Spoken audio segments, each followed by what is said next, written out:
Iyabo in future. She has destroyed a lot. Ṣé gbọ́ nǹkan tí Yomi Fabiyi sọ? Ẹ̀yin èèyàn wa Lizzy Anjorin ó tún ti sọ̀rọ̀ nípa arábìnrin tí a ń pè ní Ìyábọ̀ Òjó àti arákùnrin tí a ń pè ní Yomi Fabiyi. Ó sọ̀rọ̀ nípa àwọn méjèèjì o nínú fídíò tí ẹ̀ ń wò yìí. Ẹ fi ara balẹ̀ kí ẹ wo bí ọ̀rọ̀ náà bí ó ṣe rí, bí ọ̀rọ̀ náà bí ó ṣe ṣẹlẹ̀ ó yá.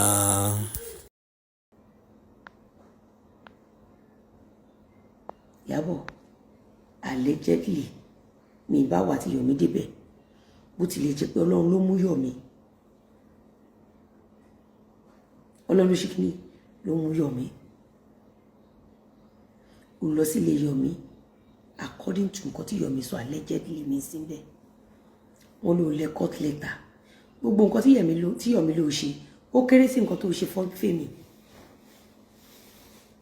Iyabo ó lọ sílé Yomi allegedly ìwọ ló bú Yomi.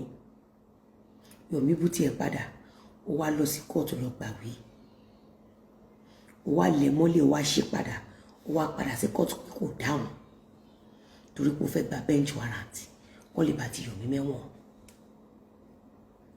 Iyabo Òjó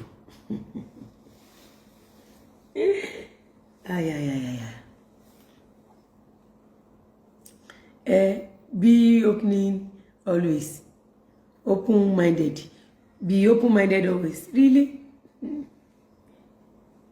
Iyabo, ṣé o mọ̀ pé kádàrá tó yàn kádàrá olówó ṣé o mọ̀ o dẹ̀ gborí ọlá orí burúkú ló gbé orí ìkà orí ìbáyé aláyé jẹ́ ìpáyé kékeré. Iyabo ó ní pé ó ra ṣọ́ọ̀bù fún ìyáálé Lizzy Anjorin àbẹ́ẹ̀kọ́ déètì tó ló ra ṣọ́ọ̀bù yẹn olóòrà olórẹ́ǹtì ẹ̀ ó dẹ̀ gbé sórí Google ó gbé sórí YouTube olóra ṣọ́ọ̀bù fún ìyáálé Lizzy olóra ṣọ́ọ̀bù yẹn ní 2 million naira.